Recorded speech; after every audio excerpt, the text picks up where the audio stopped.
Video start చేసే ముందు 3 audio బిట్స్ని జాగ్రత్తగా అబ్జర్వ్ చేయండి. ఇంకా ఈ ఆడియో బిట్స్లో డిఫరెన్స్ ఏంటో జాగ్రత్తగా అబ్జర్వ్ చేయండి.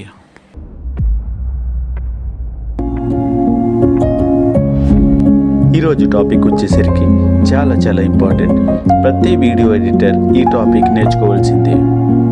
ఒకటి, ఆడియో కీ ఫ్రేమ్ అంటే ఏంటి, రెండోది ఒక ఆడియోకి ఆడియో డకింగ్ అనే ఆప్షన్ ఎలా ఇచ్చుకోవచ్చు.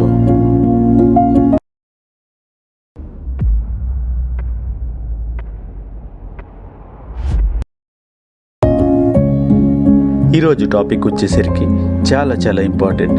ప్రతి వీడియో ఎడిటర్ ఈ టాపిక్ నేర్చుకోవాల్సిందే. ఒకటి, ఆడియో కీ ఫ్రేమ్ అంటే ఏంటి, రెండోది ఒక ఆడియోకి ఆడియో డకింగ్ అనే ఆప్షన్ ఎలా ఇచ్చుకోవచ్చు.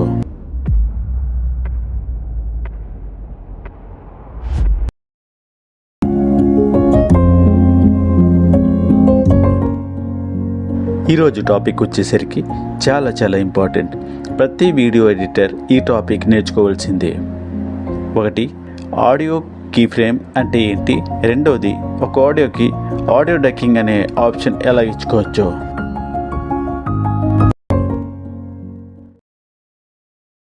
సో చూశారు కదా ఫ్రెండ్స్, ఈ different audio బిట్స్ని.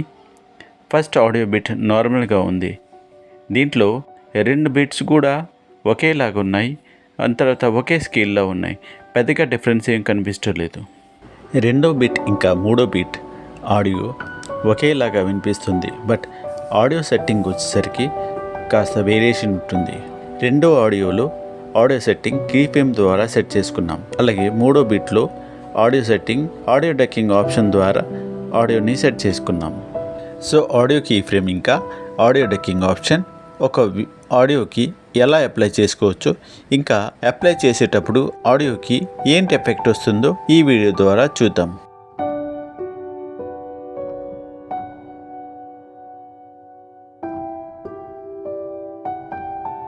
So audio key frame ఒక ఆడియోకి ఎలా అప్లై చేసుకోవచ్చు ఇప్పుడు చూద్దాం. ముందుగా ఫిల్మోరాని ఓపెన్ చేసుకుందాం. నెక్స్ట్ ఫిల్మోరాలో 2 ఆడియో బిట్స్ని ఇంపోర్ట్ చేసుకుందాం. ఇంకా టైమ్ లైన్లోకి డ్రాగ్ చేసుకుందాం. తర్వాత రెండో ఆడియో బిట్ పైన క్లిక్ చేసినట్టుగైతే పైన ఆడియో ప్రాపర్టీస్ హైలైట్ అవుతూ మీకు కనిపిస్తాయి. ఈ ఆడియో పక్కనే ఆడియో స్కేల్ వస్తుంది. ఈ ఆడియో స్కేల్ కిందే చిన్న మార్క్ కనిపిస్తుంది కదా, దీన్నే ఆడియో కీ ఫ్రేమ్ డాట్ అని అంటాం. ఈ కీ ఫ్రేమ్స్ని బ్యాక్గ్రౌండ్ ఆడియోకి అడ్జస్ట్ చేసుకుందాం. సో ఫస్ట్ ఆడియో బిట్లో క్యారెక్టర్ కాన్వర్జేషన్ ఎంతవరకు ఉంటుందో అంతవరకు ఆడియో కీ ఫ్రేమ్ అడ్జస్ట్ చేసుకొని కీ ఫ్రేమ్ ద్వారా బ్యాక్గ్రౌండ్ని లోలో పెట్టుకుందాం. ఇంకా క్యారెక్టర్ ఒక కన్వర్జేషన్ కంప్లీట్ అయిన తర్వాత బ్యాక్గ్రౌండ్ మ్యూజిక్ లోగా రేజ్ అవుతుంది.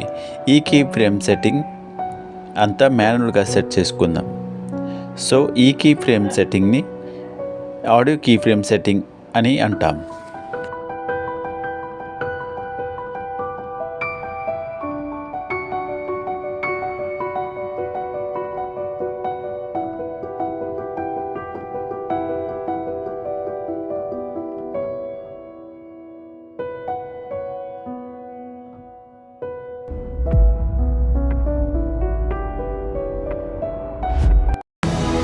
ఈరోజు టాపిక్ వచ్చేసరికి చాలా ఇంపార్టెంట్. ప్రతి వీడియో ఎడిటర్ ఈ టాపిక్ నేర్చుకోవాల్సిందే. ఒకటి, ఆడియో కీ ఫ్రేమ్ అంటే ఏంటి, రెండోది ఒక ఆడియోకి ఆడియో డకింగ్ అనే ఆప్షన్ ఎలా ఇచ్చుకోవచ్చు. Next important topic audio ducking. ఈ ఆడియో డకింగ్ అనే ఆప్షన్ ఫిల్మోరాలో అడ్వాన్స్ వెర్షన్లో ఉంటుంది. ఈ ఆప్షన్ని అప్లై చేసుకోవాలంటే ఆడియో కీ లాగే సెట్ చేసుకునే అవసరం లేదు. జస్ట్ క్యారెక్టర్ ఒక కన్వర్జేషన్ని బ్యాక్గ్రౌండ్ మ్యూజిక్ పైన పెట్టుకోవడమే.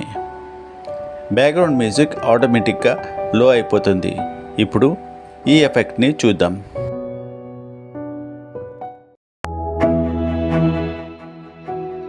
ఈరోజు టాపిక్ వచ్చేసరికి చాలా ఇంపార్టెంట్. ప్రతి వీడియో ఎడిటర్ ఈ టాపిక్ నేర్చుకోవాల్సిందే.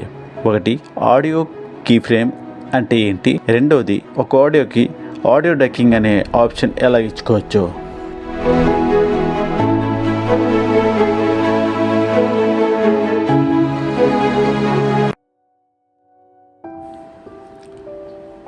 సో చూసారు కదా ఫ్రెండ్స్, ఫిల్మోరాలో ఆడియో సెట్టింగ్స్ని. మరి మీకు రెండిట్లో ఏ ఆడియో సెట్టింగ్స్ బాగా నచ్చిందో కామెంట్ బాక్స్లో కామెంట్ చేయండి. మీ శివాజీ టెక్నికల్.